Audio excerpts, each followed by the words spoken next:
to the $100 MBA Show, the business podcast that always got your back with our daily 10-minute business lessons for the real world. I'm your host, your coach, your teacher, Omar Zenhom. I'm also the co-founder of the $100 MBA, a complete business training and community online. If you're just getting started with your business, if you're looking to nail your business idea, product, service, whatever it is, you need to check out our free course on idea validation. It's a 7-part video course with a workbook completely for free. It's actually one of our most popular courses inside the $100 MBA. And you can get it by just visiting 100mba.net/free-course.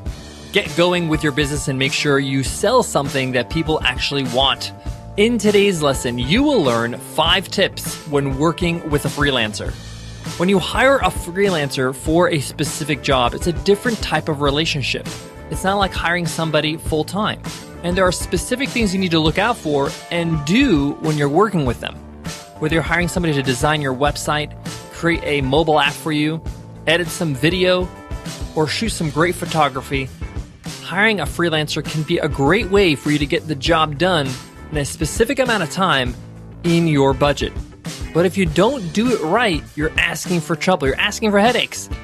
I want you to avoid all those headaches, and that's why we're delivering today's lesson. So let's get down to business.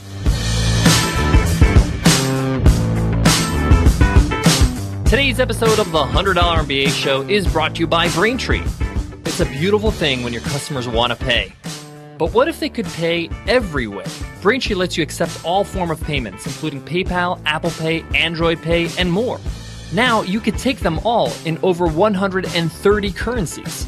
And as your company grows, Braintree will stay by your side from your first dollar to your billionth. All it takes is a couple lines of code to get you started. To learn more, visit BraintreePayments.com/MBA. Again, that's BraintreePayments.com/MBA. All right, guys, 5 tips when working with freelancers. This is really important because your relationship, again, with a freelancer is a little bit different than a full-time entrepreneur. This is contracted work, and you want to make sure that you're making the right decision for the right project. All right, tip number 1, and you've heard it a million times, but it's tip number 1 for a reason. It's true, and that's you get what you pay for when it comes to freelancing. If you're searching for freelancers either on freelancer.com, Odesk, whatever, and you're on a budget, you might be going really low. Now, it doesn't mean the person can't get the job done, but it's going to take them longer. They're going to make some mistakes. They're going to have to clean it up. It's not going to be as efficient. You might even end up paying more because they may not do the job right and you'll have to hire somebody else. So keep that in mind.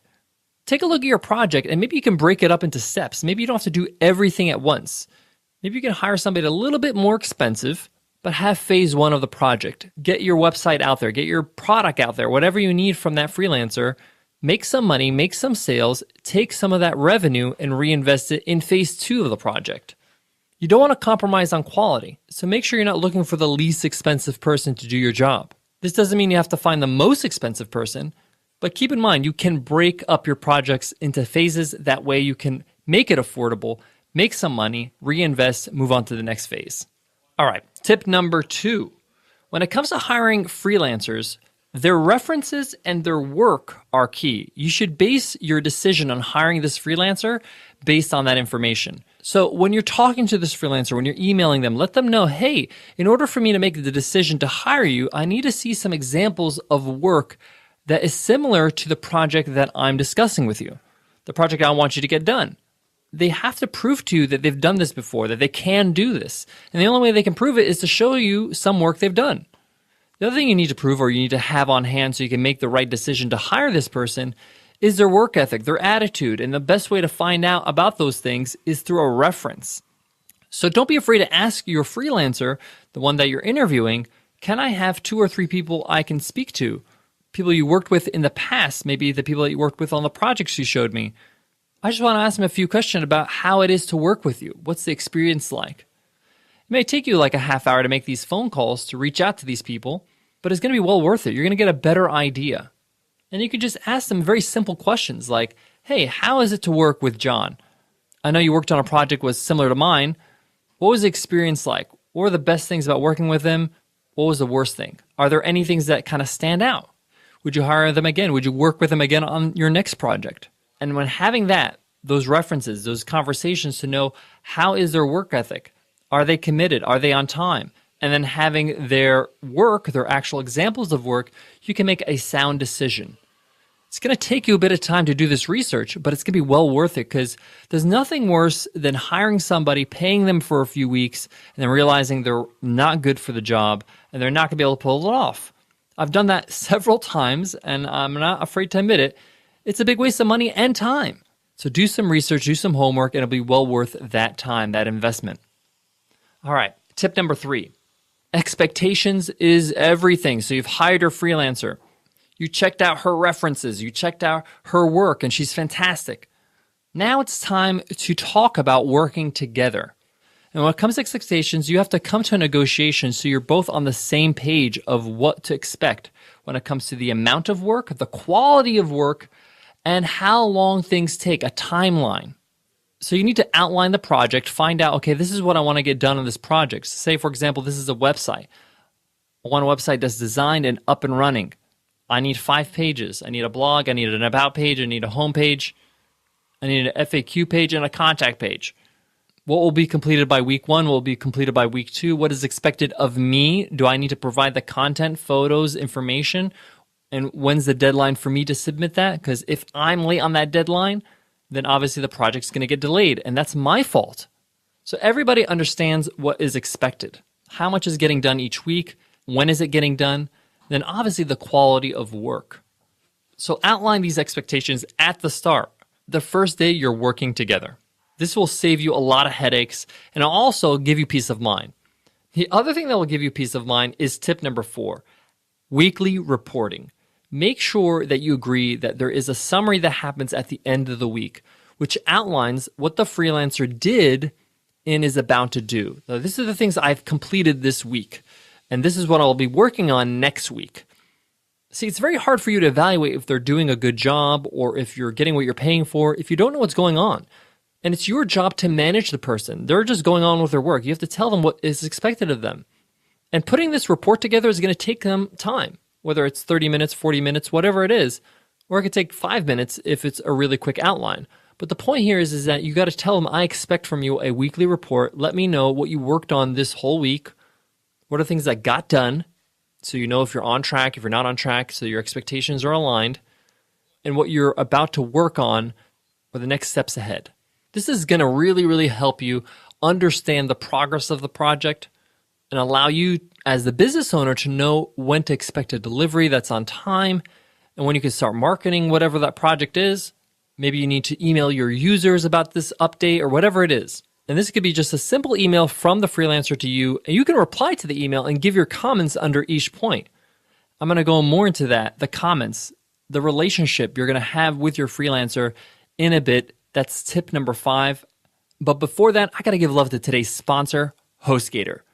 HostGator is an all-in-one website hosting solution that can help you be headache-free when it comes to your website. Not only do they take care of your website hosting and make sure your website looks brilliant with their design services and marketing services, but they're there for you whenever you need them, 24/7. And you can reach out to them via phone, chat, or email. That means no matter what time, what day, you can reach out to somebody that can help you out.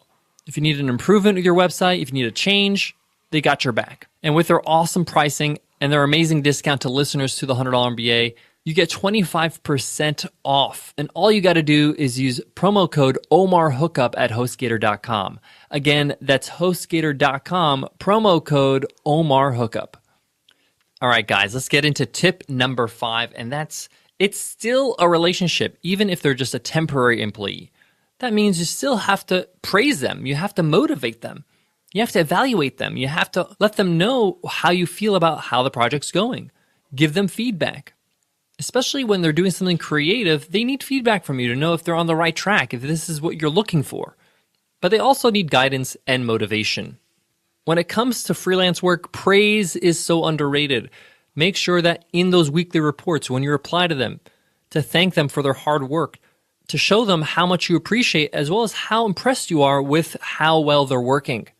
And if they're not working so well in a certain area, you have to let them know. Say, hey, I'm not happy in this area. I appreciate all the other things you're doing, and you can mention them specifically, But in this area, I need you to focus on this. I need you to improve this because this is really important to me.